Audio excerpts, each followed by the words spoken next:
kaalaman ng ating mga taga-subaybay dito sa may Padrino the Vaping Criminologist dito sa ating vape shop Tambayan. Kasi ako naging empleyado din po. Hindi naman ako. So naging, kahit Gini ka? Oo, hindi naman ako nagsimula na ganito. Na Gini na kagad. O sige. So ngayon po noong ako pinag-apply, hiningan ako ng clearances. Ang pin-provide ko is NBI at saka police clearance. Kung pag-uusapan po natin is clearances, pareho lang po ba ang clearances na rin-require ng complete background investigation at partial background Malaki investigation? ang pinagkaiba niyan. Ay, ganun po ba? Oo naman, no? Dahil alam mo na, bago ako naging genie. Bago kayo naging genie. Bago ako nagkaroon ng kapangyarihan. Bago kayo pumasok sa libro. Oo. Bago ako naging libro. Oo, bago kayo naging libro. O, sige po. Bago tayo naging libro, ayan. Nagtuturo din tayo sa mga law enforcement practitioners. No? And when it comes to that topic wherein kumukuha din ako ng perspektibo sa kanila, pagdating sa usapin ng documents na kailangan para malaman na para yung document na ito ay tinitignan mo yung nilalaman kung kumpleto ba pagkatao or iilan lang, is a complete background investigation, the scope nung lalim ng sinuri o resulta ng mga papel na to is mostly kinukuha mo sa national government agencies. Kapag po complete background. Ano po yung example ng mga yan? Example ng complete background investigation, ayan, kumuha din ako niyan, no? PNP Intelligence Group Clearance, na kung saan meron kasing mga ibang mga tao na palipat-lipat ang lugar at nagtatago. Natural, binabago nila yung pagkatao para makalimutan yung nakaraan.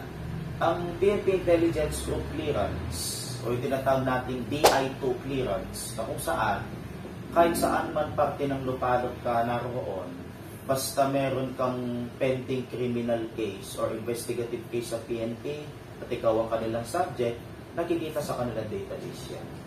Pangalawa namang klase ng dokumento na nag-reflect na nasusuri ang kailaliman ng pagkatao ng aplikante is the NBI clearance.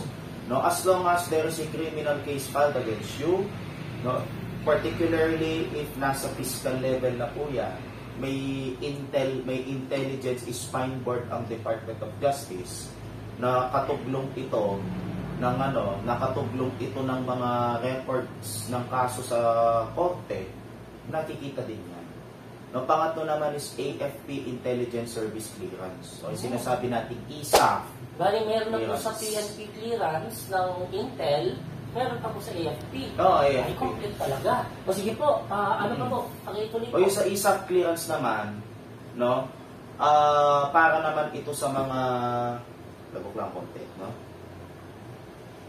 Para naman ito sa mga napaghihinalaan na nabibilang sa sinasabi nating terrorist group organizations. Kasama na po yung mga tinatawag na leftist group. Leftist, no, yan, no, Islamic terrorist, Islamic separatist group, pati yung sinasabi nilang pati sinasabi nilang communist affiliated organizations. Nagtuturo din ako sa PNP, tinaturo ko yung subject na counter-insurgency operations. Ay, wow, ang galing-galing ng Genie na to. Sige po, Sir Genie, i-feed mo pa po ako ng mga information na natuto po ako. Yung sa ISAF clearance kasi, meron kasing modus yung mga ibang mga terorista na nagpapalanik muna, no, on and off, magtatago, mag-a-apply sa private company, pangkain, no? O kaya naman nag-a-apply sa government para gawing mata ng mga terorista.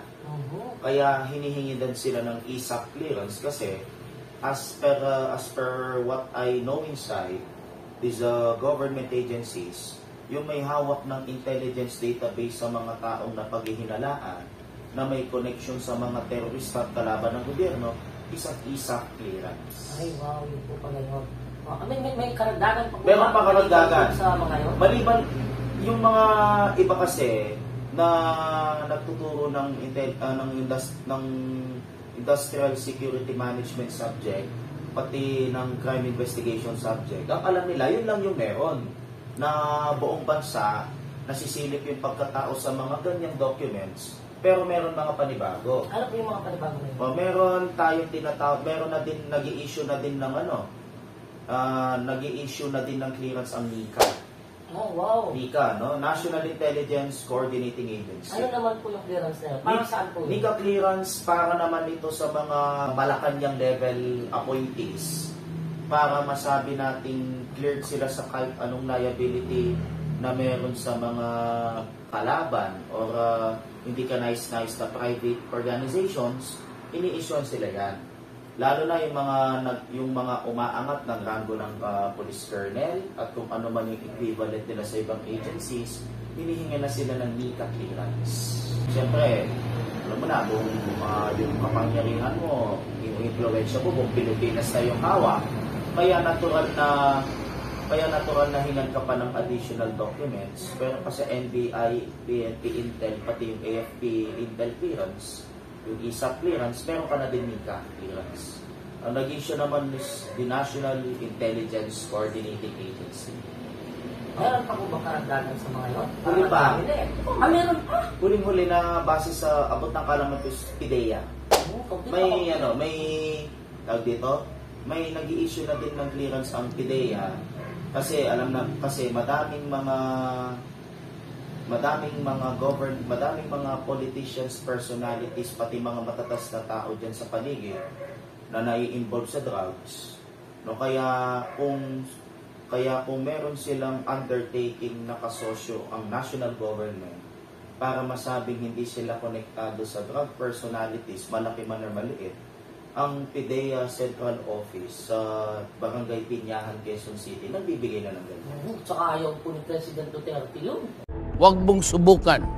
Masisira ang buhay mo. Ako naman yung Presidente ng Pilipinas kasi sabi niya masisira ang buhay mo.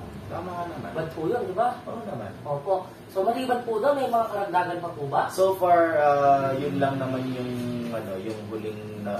yun lang naman yung mga huling nasasagap ko na na info about sa documents relating to complete background investigation. So, bali, kung complete background investigation, maliban po dun sa pagkakandak ng surveillance, included na po dun yung pag-i-interview dun sa mga kapitbahay, kung ano yung karakter ng tao.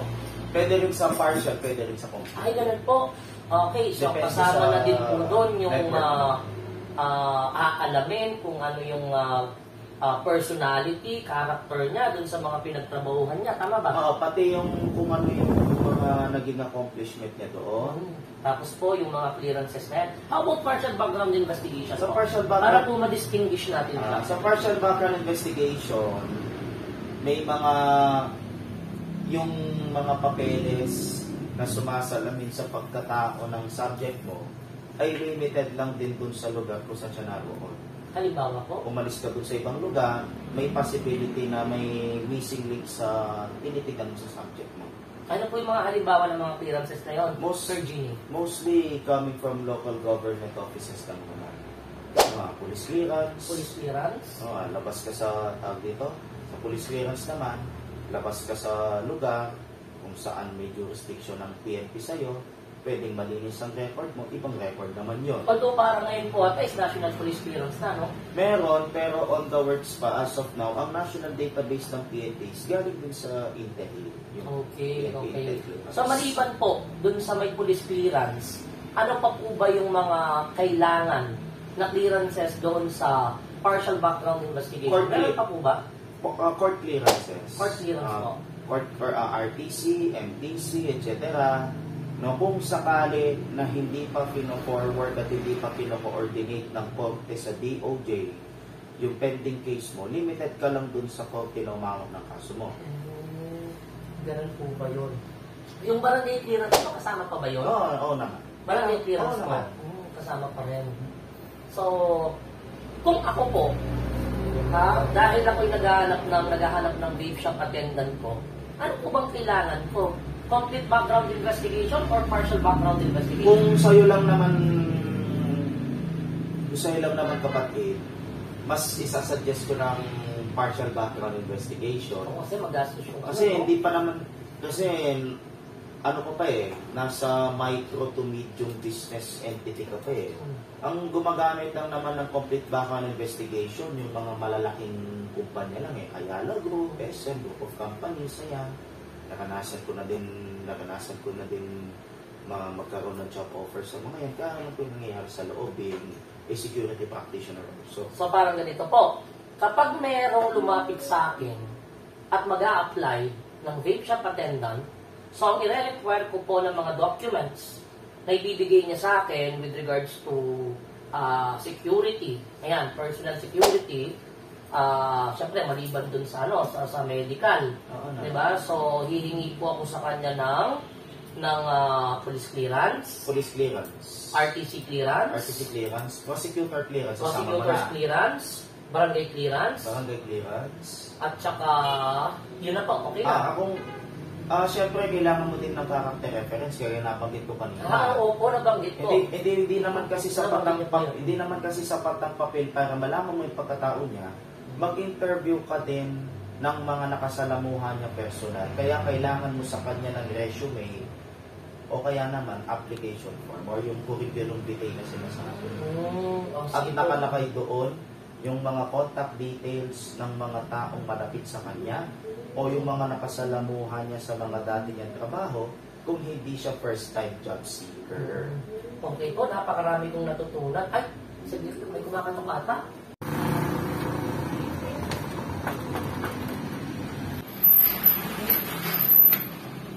Hi, sir! Hiring pa po kayo? Opo, hiring pa. Hiring, apply ka po? Apply po. Kaya nag-igilig ka, nag-usap pa ako kanina. Talagang tigas na ulo mo ha. Saglit lang po. Ano po, apply ka? Yes po. Saglit lang. Patapos na po yung podcast natin. Saglit lang. Ha? Apply ka? Apply po ako. Ilan taon ka na? 23. Pwede na. Tayo eh. Ano kasi, gusto mag-outing. So, wala trabaho. Wala po. May ka na. Wala po. Parang hindi kita pinangakanan kanina. Saglit lang nga. Saglit lang po. Saglit lang. Pause. So yun, ano kasi, kasama tayo. Tanggap na po. Hangat ka na. Wala po. Pwede ka lang mag-start ngayon na. Mag-i-start na po. Ngayon na mismo. Papita ka na doon. Puka na doon na. Thank you po. Puka na doon na. Ano na? Kulit mo ka. Wala na po ha. Naka-post. Saglit lang. Puka lang na dyan ha. Tanggap na yun eh. O sini. O ano. Eto pala eh. May ano na oh. Nakapag-hire na ako. Mabait eh. Kung mabait. Mabait ka di ba? Mabait po. Oh, mabait. Mabait. Ay. Di ba sabi ko, Sir Ginny, gusto ko mag-outing. So dahil may vape shop attendant na ako, pwede na ako makapasyal. Pasyal muna ako.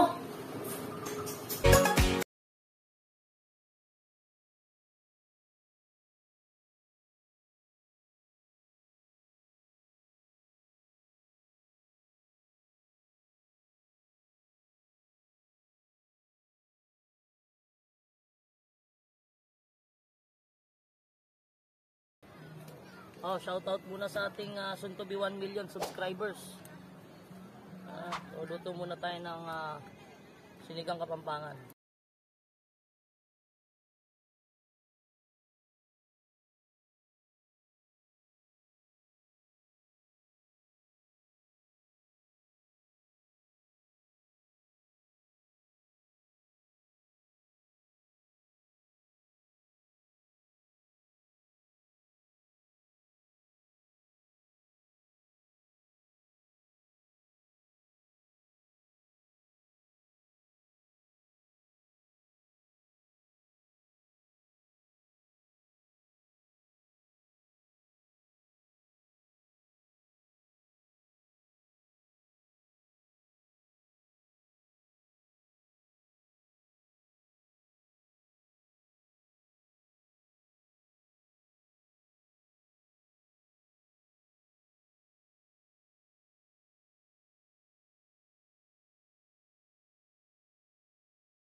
Shout out nga pala sa Kuya JR Restaurant located at Mexico, Pampanga, Fiesta Communities. Kuya JR, thank you.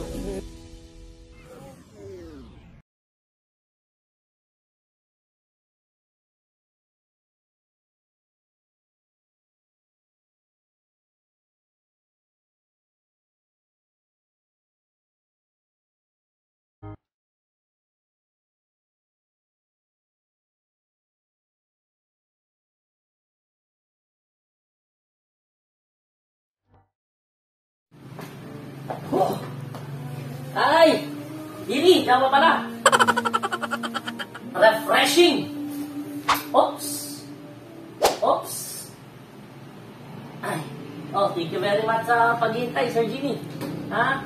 So, di pa kasi tayo pwedeng mag-cut kasi may mga shoutout pa tayo. So, shoutout muna tayo sa mga kasamahan natin. Oops. Ay.